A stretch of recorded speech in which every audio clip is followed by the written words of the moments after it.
So, the first thing before we begin is I would like to say a big thank you to our audience, first of all, for tuning in to this latest episode of the Simply Inspired podcast, episode 536, believe it or not.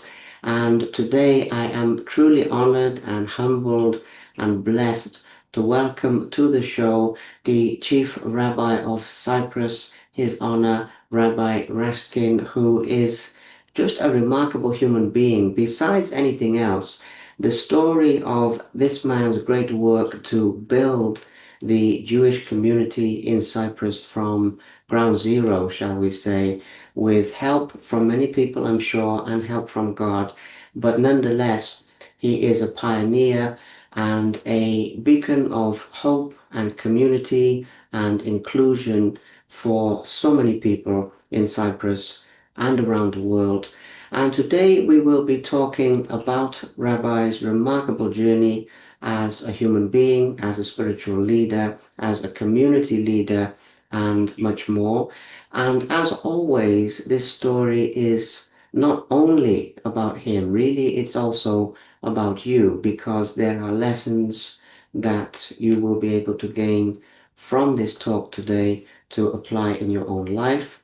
And also, you will be able to find out more about this beautiful and remarkable work that Rabbi is doing here in Cyprus. So, thank you all for listening, and thank you very, very much for your time and taking time out of your morning to do this. I'm honestly very, very grateful. And as I said before we began, your office has been very, very helpful. Thank you to Skevi, thank you to Margaret for helping to organize this. I'll put that on the record, and it's really an honor to be with you today, Rabbi. Thank you. Shalom and good morning to you, Liam. Shalom. Shalom, and good morning to you. It is a blessing, and it's wonderful how, well, God has brought us together, I believe, because I always say a prayer before every interview to see if it feels correct, and this definitely did. So wonderful and good morning to you. Now, when we talk today about your life, your journey, your lessons, many of these things, many people will know, but I would like to start just as a warm up with the contrast with how far the Jewish community in Cyprus has come from when you first arrived to now. And we won't spend a great length of time on this if that's okay, but it really sets the scene for everything that will follow. Because when you arrived here, as I understand it, there was nothing, there was no inclusion for Jewish people. There was no sense of community. There were not these centers and the educational institutions, museums, all of these things that you have been helping to set up. So may we please begin with a sort of then versus now topic. Thank you. Well, I arrived to Cyprus at August 2002, together with my wife Shandel and four of our children. The other four was born here in Cyprus through the years. Thank God we have wonderful eight children and two granddaughters who were born here in Cyprus. When we arrived to Cyprus, we paid a visit to all the big cities, such as Nicosia and Limassol, and we tried to look for Jewish people. And we asked, where's the synagogue? Where do people get together for high holidays, for Passover, what's going on? And they said, we cannot get a minyan. Minyan is 10 people to get together for a prayer. And I asked why. I see people, I meet people, and one tell me about another friend that he has. And I've managed at a week time of a visit to meet probably close to 70 families, Jewish families who were living at that time here in Cyprus. No one could explain to me why they don't gather together. Each one had his own reason, each one has his own background. Some families came from Lebanon, some English, some Russian, some Israelis. And we decided that we have to start and be a home for them, a home away from home.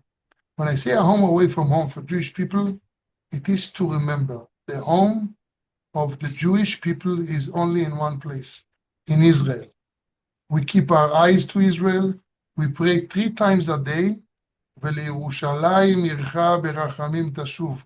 We're asking God to help us to return back to Jerusalem.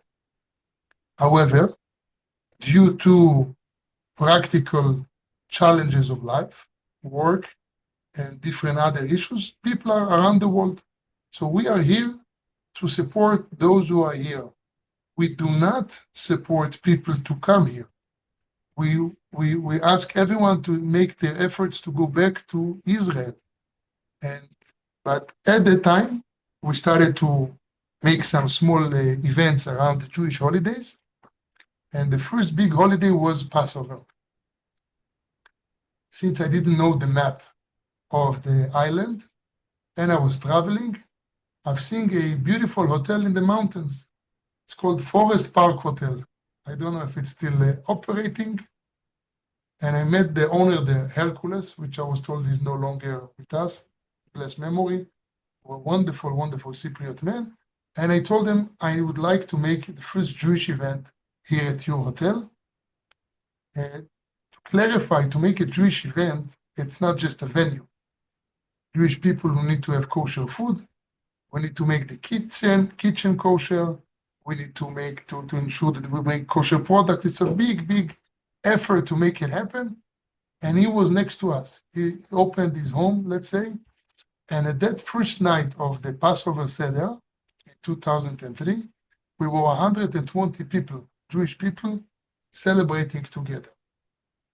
The president of the community from Nicosia, Mr. Ami Yeshurun, which I wish him long life and good health, he came to the event and he said, Rabbi, I was wrong. I was mistaken when I told you that there is no way to put the people together. Once you made it, I believe that it is possible.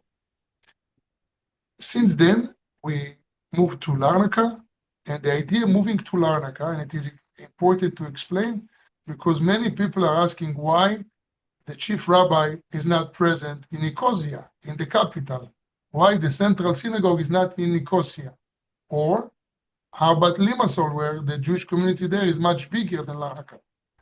The simple answer is that the international airport of Larnaca, it's just 10 minutes away from us, and that made a big access, easy access to all Jewish passengers that are arriving to Cyprus, that within 10 minutes, you can come here to our community center, you can have a kosher meal, you can have a coffee, you can have a chat, you can have a guidelines, you can do your prayer, whatever you need is just there.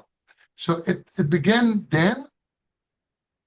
So many, many days on a Monday morning when the flights of Cyprus Airways then and El Al, they used to do kosher. It's not like today. Today there's 120 flights from Larnaca to Tel Aviv. But those days there was a flight a day, El Al and Cyprus Airways, the old Cyprus Airways. One is doing the morning shift, one is doing the night shift. So business people would arrive 7 o'clock in the morning. Offices opened at 8, 9. What's he going to do from 7? They all used to come to the community center here in Larnaca. We had a prayer, we offered them a breakfast, and it's always known that when Jewish people meet together, good things are happening. This one knows a good accountant, this one knows a good lawyer, this one knows a good... So all business opportunities is beginning at the synagogue. All accommodation, all business after the prayer will begin at that breakfast, and they would go for the day. When the week is finished, Thursday, the flight used to be 10:30 or 11 o'clock to Tel Aviv. The business day is finished 5, 6 o'clock again. So instead of sitting in the lounge and doing nothing, you come to the synagogue, and we made it very, very comfortable with easy access to the kitchen. Could you imagine you're a business person and you have a place by the end of the day to walk into a kitchen and make yourself an omelet, cut yourself some salads. It's like a home. It was a home away from home. From that point, the community have grown year after year after year, where people find Cyprus is a good friend of Israel and they're very welcoming Israeli business people and Jewish people. So from England, from Russia, from UK, many other good people have joined the community, and the community became bigger and bigger. At that time, right there in the beginning, on the summertime, used to be a huge traffic to Ayia Napa for teenagers. And I thought that would be nice for them also to have a place. So already at 2005, I operated another center in Ayia Napa. It was for youngsters. After party, before parties, they go there, they put a prayer, they put tefillin, they feel connected, they need anything. It's something which made it very solid. After this, we started to, at the same time, me and my wife, we used to travel a lot in the island to meet with the community because there were no centers in the other communities and there were no other rabbis. So we used to go to Limassol and we used to do every 2 weeks a Sunday school for all the kids to learn to study Aleph Bet, to learn Hebrew. So maybe 40, 50 children. The week after, we would go to Nicosia. So actually traveling all around just to keep Jewish burning alive. And at any place where I felt that it's enough that work being done to open up a existing center, we opened. So I opened in Limassol, and then we opened in Paphos, and then in Nicosia, and then in Oroklini. I mean, whatever there is a growth of the Jewish community where people are wishing to come and participate. And the last one we just opened is in Lachi, which is on the other side of the island. Many tourists arrive there. Many people are coming. They wish to have a Judaism. When the community became bigger and bigger, they want to send the kids to a kindergarten, to a Jewish kindergarten, to study the language. And we started to open kindergartens. And we had to open mikvahs, virtual bath. And then we have to do charity work that the community can give back to the community. So we created the wonderful charity organization called Friendship Circle, where people can, people in need can go and take food and take clothes, secondhand clothes, new clothes, leftovers for companies. Community will donate their things they don't need. Owners of businesses will donate their what they don't need. And people would come and collect it in an order in a very respectful way. In addition, next to that, we opened up a Chesed Center, which is a kindness center, where people can lend free of charge medical equipment. So if God forbid somebody need a wheelchair, God forbid you broke your leg, you need a wheelchair. You don't have money to pay for a wheelchair now, and you would not need it in a month's time. All you need it is 1 month to cover. You go there, you give your ID, you borrow the wheelchair, and you give it back, zero charge. And like this, we have many, many medical equipments, sticks and beds and machines for insulation, oxygen, anything you can have in mind. I know that the business people who sells this are not so happy with our activity because they believe that they might lose some business. But I think people who doesn't have the money, they need to be helped. And again, since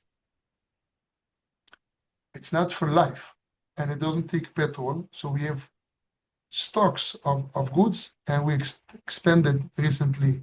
We opened a place in Strovolos, and we're going to open another place in Paphos and another place in Nicosia. So if God forbid somebody needs something like this, he can do it. This is part of our community giving back to the community. If somebody, God forbid, is disabled and he needs a transportation, we have vehicles that can lift up the wheelchair and take an elderly man to the hospital. Not everyone has money or proper insurance for those things. This makes the community very, very strong together. Many other projects that those organizations are doing is We plant many trees in different areas where there was needed to be. So around Jewish holidays, all the schools will go and plant trees. I mean, everything that we can build up, this is something very important, that the people should feel that it is part of our life. Charity and giving, it's something with it's based. So by now, we have 7 centers around the island. We have a wonderful community. Unfortunately, the numbers became too big. And when I say unfortunately, I repeat what I told you in the beginning. I don't believe that Jewish people should leave Israel in any matters, even if it's a time of war. However, we are here to welcome and help those who made the decision already to be here. By today, the community is close to 4,000 families, which is between 15 to 17,000 Jewish people living on the island, part of the island, part of the society, going to school, paying taxes, being part of investment and development. And we are very proud of our community as they're doing such a wonderful work. That is a beautiful, beautiful description and beautiful work, actually, to hear that distilled and condensed, sort of in a nutshell, as they say, is a wonderful thing. Now, with that though, Rabbi, as I mentioned at the beginning, I would like to ask you, please, on a personal level with this, because as I said at the beginning, there's many lessons that people can take from your life, from the community, from everything here. And when it comes down to courage, whether you realize it or not, you're making many courageous decisions. And as you mentioned, you have to face opposition, you have to remain calm under pressure, you have to do these various things. And I think that that is a lesson people can learn because even though we may say, well, people are in need, so anyone would extend themselves to help people. It's true. I believe that people are fundamentally good, but nonetheless, in your case, you've taken that to a very high level of helping others, regardless of the, shall we say, the risks, or regardless of any opposition or any challenges you face, even if it's not opposition from people specifically, just the challenges that come with building something from nothing, simply put. It's like with you building a house with your bare hands, it's amazing. So can you share with us the courageous aspect, if that is something innately within you that God has given you as a person, or if that is something you have cultivated over time. So this is a little bit psychological, but I think it's something that people can learn and gain value from, to be honest, and that is my reason for asking. So may we discuss that topic, please? Yes. So in my opinion, in my view, the way I see life, there is only one real reason why we came to this world. Only one. People are always seeking for this big question. How big is this question? Why that God have decided to take a soul and bring it down to this earth, put it on the body of Liam, and he will spend on this earth 70 years, 80 years, I wish you 120. What's the purpose? To pay bills, mortgages, run after diapers, children. Why? Why I'm here? And this, once you ask yourself this question every morning, and you will seek for the answer, you probably come by the end of a big research to one answer. The answer is that everyone has to work on his uh, behavior, his inside passions and things that is moving him, and to try and bring it to balance. If someone within his body is a guy that is spending money, he doesn't know how to control himself, he has to work on how to become more careful with the spending. If someone is tight like this. You go with him to a drink and he never have his wallet. He has to little open up.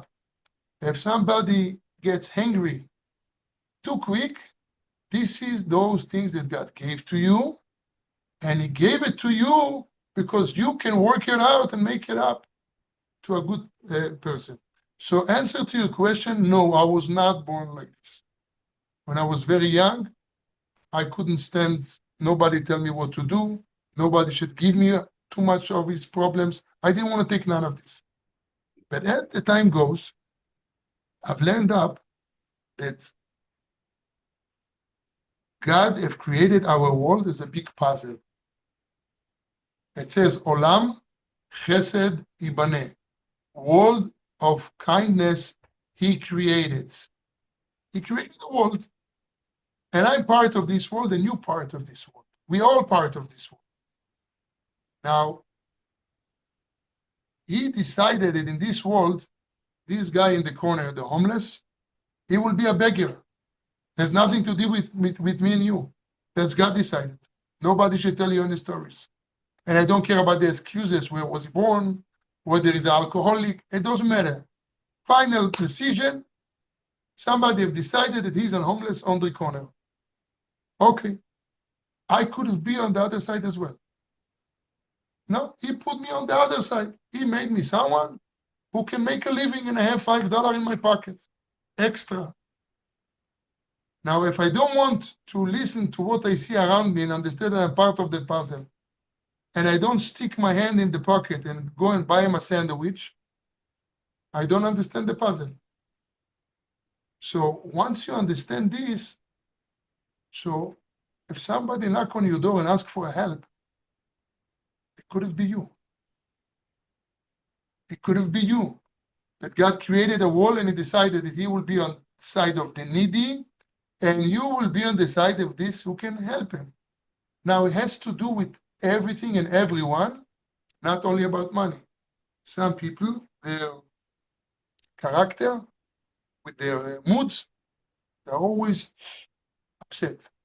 Whenever you see the face, say, I don't want to be with this guy. It gives you like energy, shut down the business, go to the other side. Now, he didn't choose to be like this. God gave him this, and even if he has the mental issues, God gave it to him. Now, you're not there, you have a smile on your face, look at you. You see yourself, Liam? Oh, you have a smile on your face. If you can give him a smile, he will smile back to you. You fulfill your part of the puzzle in this second. And this is the circle. Now, above this, if we take all the Torah lesson and all what God is teaching us through the 5 books of Moses, and the Jewish ethics that tells you again and again, Al tadin et chavercha ad shetagia limkomo. Don't judge your friend until you be in his position. So you don't judge people. So people around you feel that you accept them, that they can even listen to you. You know, today, the biggest need of our generation, especially with what our last 10 years generation have gone through, the COVID and the war in Ukraine and Russia and Israel and Gaza and everywhere. People just want to talk to someone. They want somebody to listen. You know, if a psychologist doesn't have an hour free, they became so busy in our life, everyone has treatment, everyone goes to therapist, everyone goes to this. But we all therapists. We all can give a hug. Okay, we're not professional with this. But your neighbor, you see, he gets up in the morning, and you would be the first one. It says in the Jewish law in Shulchan Aruch, Hevei magdim b'shlom kol adam. Be the first one to say hello to every human being. So you wake up in the morning and you go down on Paralimni and you saw a neighbor and you say Kalimera. You are the first one. 99.9%, he will respond to you and say Kalimera. So 2 people are already saying Kalimera. Those 2 people are 2 children of God. There is no biggest joy for God when he sees that his children getting together. As a father, and as someone that's watched my father, best moments of your life is where you have your children around the table and they talk between themselves, they laugh, they even fight. It doesn't matter. But they have interaction. So, above all of this, there was a big tzaddik by the name of Yisrael Baal Shem Tov, the one who started the Hasidic movement, followed by Kabbalah.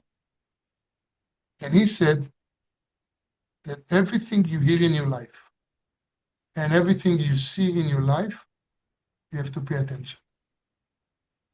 Otherwise, there is no reason why you saw it.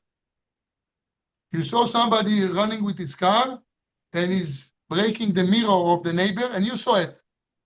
There is a reason you saw it. You have to go and say, this number plate have destroyed this mirror. Otherwise, why did you see it? Now, if somebody come to you and tell you, in our block on the top floor, that lady, she has a problem with the water. Why somebody should bother you with the water of this lady? Why did it came to my hair? Why? Well, the world is not a jungle.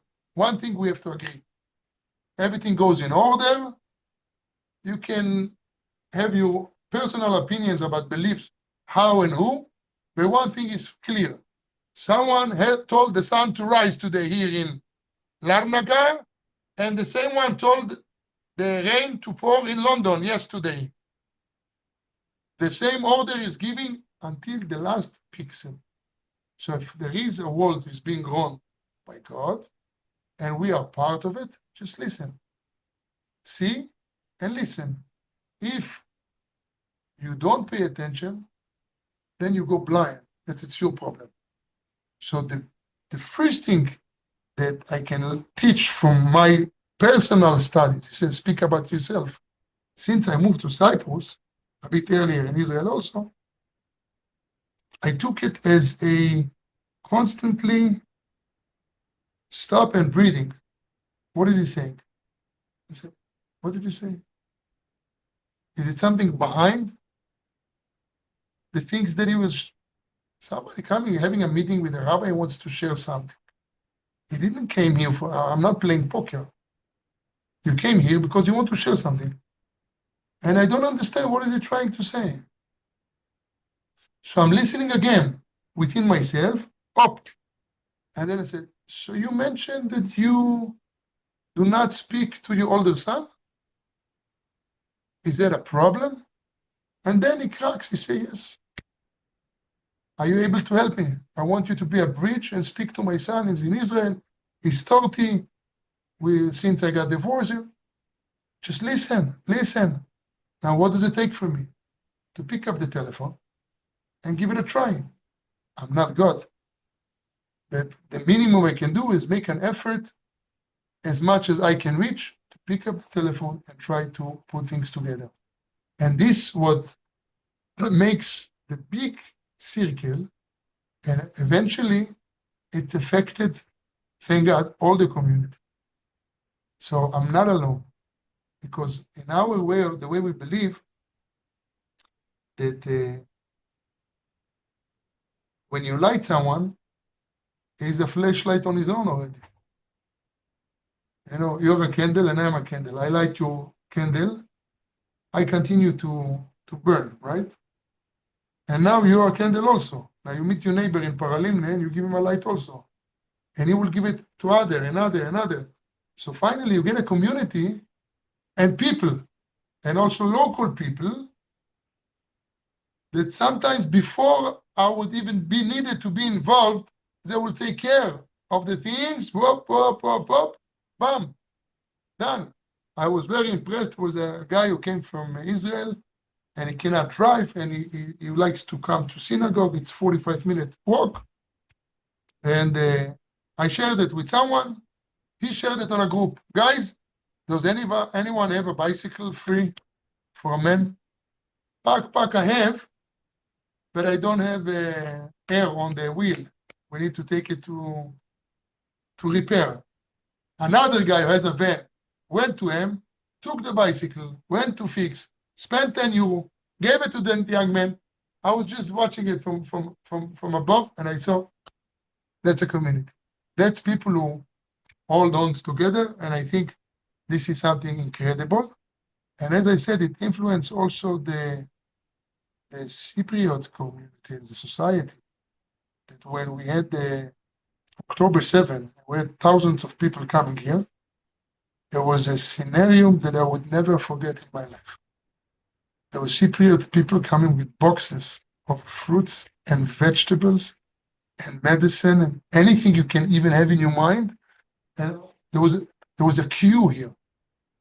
Rabbi, I have apartment empty. If somebody needs, I have this, and I can pick up from here like an army.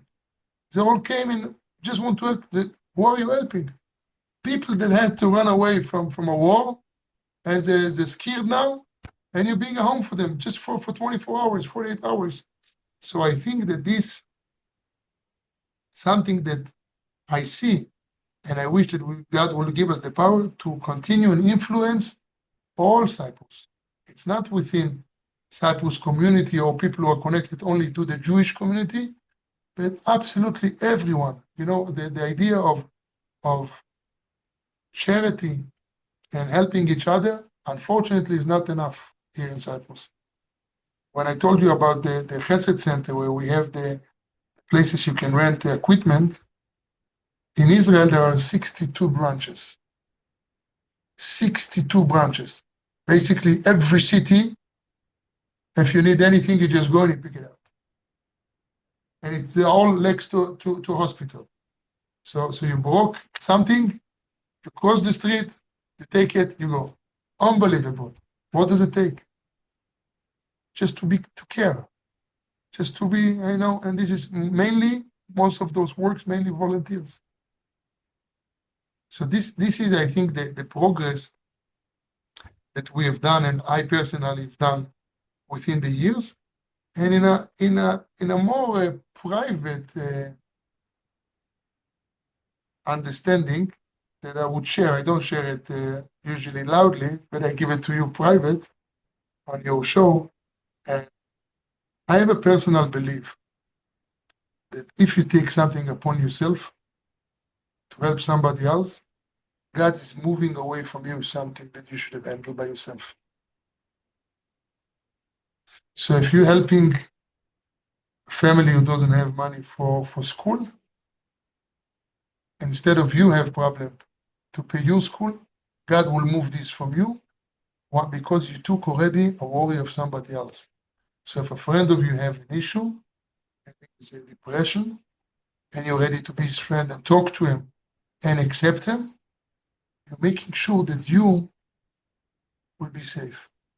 This is something which I build up within my understanding. Makes sense. It makes a lot of sense. And there's several things that you have shared there, by the way. And for now, I won't go off in a tangent. But the puzzle, when you're saying about the puzzle, I understand very much what you mean on a personal level. I experience and believe in being part of the puzzle, but I've never heard it explained so simply. So I want to thank you for that because there's something you've answered for myself. So I'm not going to go off on a tangent with that now, but I've always felt that, but I don't usually talk to people about it. But that is also the reason why I do these talks, is we are part of the puzzle on a very large scale. So we put this out, and I don't know the people that will listen. I see on there, there's so many views, so many people listen to it. I don't know who they are, but somewhere, something that we say will be part of the puzzle for them. Anyway, that's off topic. The other question I would like to ask that I feel I want to interrupt you just for a second, not to get it wrong. Your part of the puzzle is very big because you have a power and you can use your channel, the Inspire channel, to inspire people for good deeds, or God forbid, to use it for another bad things. Same tool, same idea of what they call it, podcast or interviews or whatever people are using on any medias. There are always two. And you made a decision. I'm part of the puzzle that sharing the world good stuff. So you do your job and you continue to make sure that it's inspire people to become better people. That's it. Thank you. Thank you very much. I try my best. I try my best. And it's very much, as I've said, I always do my best to follow the the feelings of who is the right people and everything. But it means a lot to me, and you understand what I'm doing very well, which is a nice, Yeah. nice of you to say.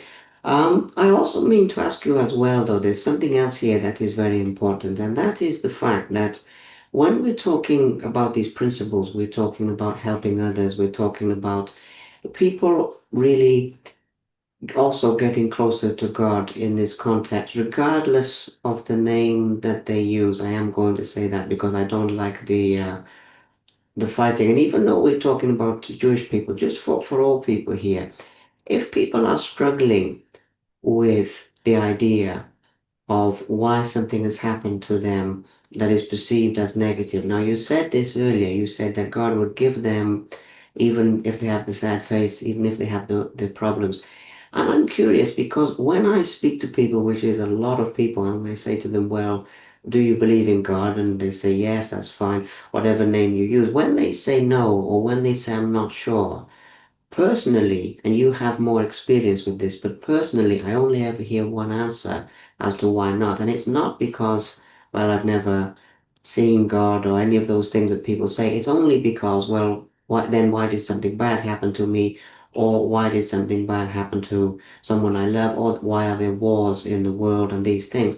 And it's interesting because you are on the front lines, if you like, in a different way because what you said there about people fleeing from the war in October and people coming here, and you're seeing suffering, so you're seeing beauty and wonder and magic on the one side of people helping each other and the bicycle and somebody, and you're seeing all of that, but you're also seeing suffering and people in loss and people in grief and anguish. But obviously your faith sustains.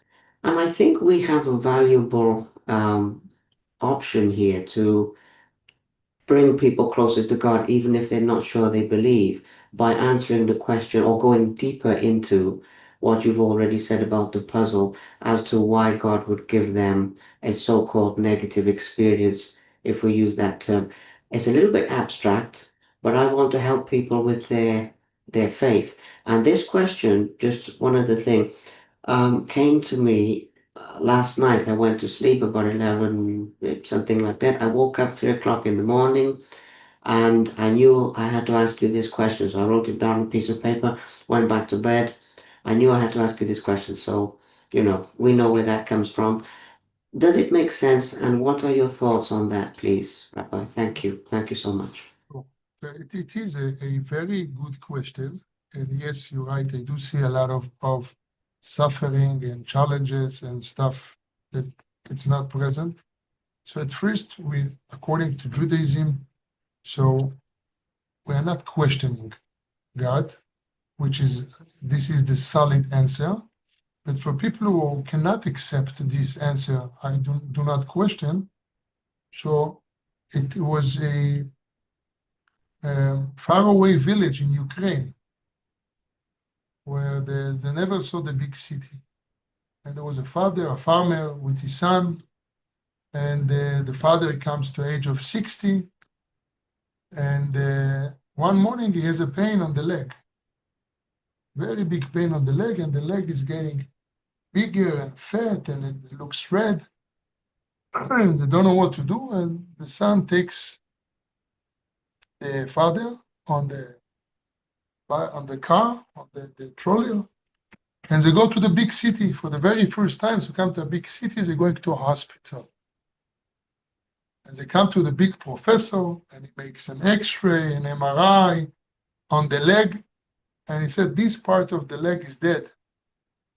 We have to cut it, otherwise it will continue and it go higher and higher. The virus will continue, and God forbid, the father will, and they put already the father on the bed, and they give them the injection to fall asleep, and he's about to take the knife and to take off that bad part of the leg, to cut his leg. And the son, he sees it from the window, and he's jumping in, and he said, what are you doing? You're cutting my father's leg. You're cutting my father's leg. and they told him, we are here to save him. If we don't stop it here, he will die. Sometimes we have to make a cut in order for the entire body to continue and live. God, like a father to us, he always wants the good for us. Sometimes he makes things for us that in our eyes it looks very bad. The same way that my son see that when at 8 o'clock I tell him to get off the computer, he's screaming, and why? I'm in the middle of the game, blah, blah, blah, blah, blah, blah, blah. I'm a father. I know if he doesn't go to bed now, he's going to be tired tomorrow. The next day school will be miserable. And no. So I have to start the computer now. For him, as much as he can understand, I'm a bad father. I'm bothering him to continue to play the game. When God gives someone of us, God forbid, a challenge, we cannot see too far. We all have to agree that there is a limit how far we can see. We can see in our generation, thanks to technologies and all these AI and ShmAI and PPTs and telescopes and maps and Googles. We think that we are the most clever people. But all the most clever people that anyone managed to give life to somebody who is dead already? Where are all of you? Where is Elon Musk? Where is Trump? All the big guys, where are you? A child died. Give him something. Put him back to life. We all agree that there are things that we don't understand. The soul is no longer in the body. The body is finished. So once we understand that there is things which we cannot reach so high, and we accept that sometimes we get a smack in order to be a good child or a good student. We just had the discussion a few days ago in the synagogue. I was born in the generation that the teacher would give a smack in class. If you don't do, no questions. Later on, it became forbidden, and then you can call the police, blah, blah, blah. We had the stick on the fingers. And we were saying that, for that time, that was the right way to put us in order. Otherwise, we would go wild. We wouldn't sit in class for a second. Things are changing. Things are moving. Now, the teacher, which now my teachers are elderly people, some of them already not alive anymore, I feel grateful to them. I know they meant the best for me.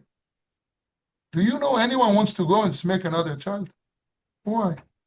He wants to come and everybody should, but I destroy the class, so I get a smack. So now I understand it was for my benefit. Same way of understanding, if somebody went into depression, they go through, and the doctor gives them pills, and it makes him down, and he feels that he doesn't have the power, and it's a year or 2 or 3 that he believes that he could have done A, B, C, and he didn't do anything, blah, blah, blah, until he recovered. I can tell you that many people, many more than the other side, people that I meet in my life, all of those who are very successful, each one can share with you a very sad story. Where was the peak? I met a millionaire not long ago. He said that for 2 years he used to sleep in the car and eat canned food. And I asked him, what do you think about that period? It's very bad. And he said, Rabbi, from there I grew. I needed it. Because I needed it. How many people do you hear like this? People who went on bankrupt after becoming millionaires. People who have a little crash. People who being fired from work. They see 2 or 3 months in the house, they're upset, they're scratching the hair, no payslip, no money, blah, blah, blah, blah, blah. It's something is building up, and it's neat, it's part of the progress. And if you don't let the progress to go, it will crack. It's like the many things in the nature that you see that has the progress. And if you try to push the progress or to fast the progress, you might ruin it. The chicken has to build his own wings. If you will protect him all the time, he will be a very bad chicken. He would never fly. So God sometimes help us to build the energies, the muscles, the trust, the belief, and go in our life without beliefs, strong beliefs, truly beliefs in God. It's very poor. It's very poor. I don't think where you can get with it. Because if you believe that God gives you the success, or the opposite, God forbid, so he's the same Father. He's with you. But if he's not there, so then you blame yourself. I lost my business. I succeed. He succeed. It doesn't have. It doesn't. It just to open the eyes. So the answers to all those who doesn't have clear picture, I can offer just one thing. Instead of saying no, I don't, because we speak to people with a high IQ, I guess people ask you these questions. Tell them to go and study the topic deeply. I know what will come the result. I have no questions about it. No one went there and came back empty. Go study. But people who just say, no, I'm an atheist. What makes you atheist? What do you know about God? What did you study about God? Where you from? I mean, people who make real studies cannot go like this. It doesn't work. So to be more intelligent and study. Absolutely, absolutely. They need to. Well, I mean, if they don't, it's what you said earlier about the we don't see our part of the puzzle, and it's like being blind. Yeah. But actually, most people, when you explain it, when you take the emotion out of the way, they are willing to look. But it's very interesting what you said there because it's a very, very powerful lesson that, in other words, what you said about the children and wanting the best for them, but sometimes you have to do hard things. It's interesting in our era that the big problem, I mean, we were talking before we started recording about the microwave society, but there's also a very, I don't know what you would call it, but a society we live in now, as you said, where we think we are too clever. We think we are, and everyone who has to accept God has to be humbled. So it makes a lot of sense. Okay, last couple of things then for the time that we said, and as I said, I don't want to keep you here for hours and hours. I want people to learn a couple of things. And something else, though, that I need to mention when we're talking about these things is your work continues to grow and expand. In other words, you mentioned coming here these 20 something years ago, and all of the work, all of the growth and development that has happened, all of the healing, inclusivity, and all of these things. And really, it's a simple question to ask, although I'm sure there's a bigger answer to this, is what are your hopes for the future, coming back specifically to Jewish people in Cyprus, your work and your work as Chief Rabbi of Cyprus? What are your hopes? Because, you know, you, how do I put this? There's a lot of work that goes behind the scenes, but you do it very gracefully. And in the UK, we say it's like a duck on the water. You've probably heard this, where the duck is moving along the water like this, and it seems to be flying, but underneath the feet are going very crazy like this, and there's a lot of work. But you appear to not be um, breaking a sweat, even though I'm sure you are. But the point of this question is you also have a lot to do, and we mustn't be too nostalgic just looking backwards because even though what you've achieved is incredible, I'm sure there's a lot more bigger plans and there's a lot more changes. Would you mind to please share any of those that you feel are the most relevant of your hopes? Say if we were having this conversation again in 5 years from now, for example, 7 years, you understand what I mean? So, Maybe. so obviously, my big hope is that uh, most of people that are able to go back to Israel should go back to Israel, and everybody should make Aliyah to Israel. And for those who are here and staying here, they should continue to be connected very well to the community and to be part of people who are followers of Hashem, of God. Practically, community, like every community, has her needs. So I hope for our education programs all over the cities, we should have a proper education and schooling and whatever it's needed.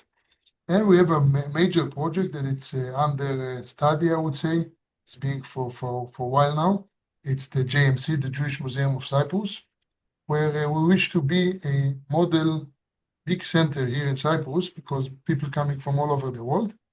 And in that museum, we wish to teach about three main topics. One of them, obviously, is the Holocaust. As you know, Cyprus doesn't have a Holocaust museum. There are not enough activities. Kids and people do not know about the Holocaust. We have to make sure they remember and know. Continuously to the Holocaust, there was the period of the time when there were more than 53,000 Jewish refugees here in Cyprus between 46 to 48. And among the people who helped them, there were many Cypriots, righteous people, who risked their life to save Jewish life.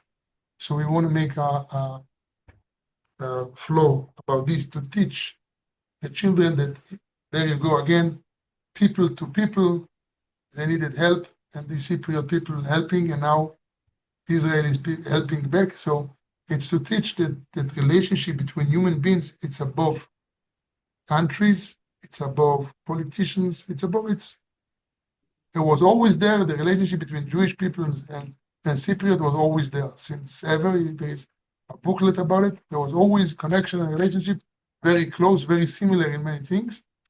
But this is something we have to teach the next generation, and to have another flow to teach about Judaism as a whole. When I say Judaism as a whole, you said London and Ireland and other places, so I'm sure you're aware what is a synagogue, and you know what is kosher food, and you maybe know about what is Hanukkah and some other famous Jewish holidays, which here, unfortunately, people do not know. And I can meet people on the street and they say, you the priest from the church. No, I'm not a priest, I'm a rabbi, and it's not a church, it's a synagogue. And you find it often. So I wish one flow to educate about Jewish life. What is Jewish life all about? What does it feel like to, have visits of schools? I think it's beautiful. There are some teachers that investing from their time, they get permission from their school, or American Academy or any, to come and visit a synagogue. You teach the children about peace and blah. There is Jewish nation and there is a synagogue. Pick up the class, bring them here.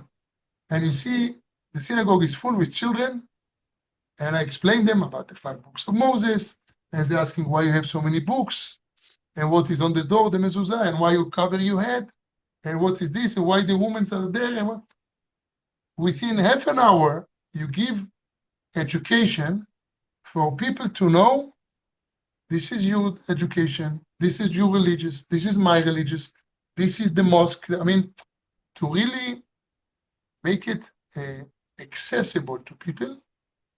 And because Cyprus is a tourist destination, so I believe that many people even from the Emirates, Dubai, from all the places, from Russia, that they in their cities would never stop into a synagogue. A non-Jewish man not going to walk into a Jewish synagogue in Moscow, right? But when he's on holiday and he has a tour on a museum, and part of the tour, he gets to learn a bit about the Jewish history. So here began a change that because we are a tourist destination and because people on holiday are always much more open. Me personally, I'm not a man of museums. But if I'm on holiday and my wife wants to spend the day, so we walk to the Jewish ghetto, and then we cross the street, we saw that museum, and another museum, and coffee, and pizza. I mean, it's a holiday. So your head is open. Where your head is open and your heart is open. So next time when you get misinformation about group like this or group like this, you are clever enough to make your own understanding. Not all Muslims are killers. Not all of them terrorists. Not all mosques are pushing to kill Christians or to slaughter Jewish people. and none of the Jewish synagogues prepare matzah with the blood. And I mean, all these stories quite enough. It's a places of worship, places that people get connected to God. So this is one of the biggest projects, when you ask me, but I hope that less than 5 years, when we make the next interview, let's hope in 3 years now, there will be in the day of the opening, when we're going to show the entire world the Jewish museum in the little island of Cyprus. That is wonderful. Absolutely wonderful. And it's a very good idea, if I may say, because as you say, tourism, people come to the museum, they become educated and they take that with them when they go back wherever they come from. And of course, it naturally spreads all around the world. So it's a very, very good idea, I must say. And I wish you all of the success with this. I have seen one or two Thank things you. in the papers, in the newspapers, something I to. will ask Skevi to share with you some more of this big project. This is something incredible, and we will need your help as part of the puzzle to spread it around the world and get attention to people who might be able to support with documents and information and everything to work it out. I thank you very much for the opportunity, and shalom, and you are invited for a coffee at the synagogue in Larnaca whenever you come. Thank you. Thank you so, so much. I am very, very grateful for your time and for your presence, for everything you have shared, not Pleasure. only for myself, but for everyone listening. Shalom. Thank you so, so Shalom, תודה רבה. Ευχαριστופoli. Thank you. much. I'm learning slowly, slowly. Yeah, Yeah. you got it. Have a wonderful day and Thank like you, Liam. to Thank you your so much. family as You well. take care. Thank you very much for watching. Please subscribe to the Simply Inspired YouTube channel, and there'll be more videos coming soon.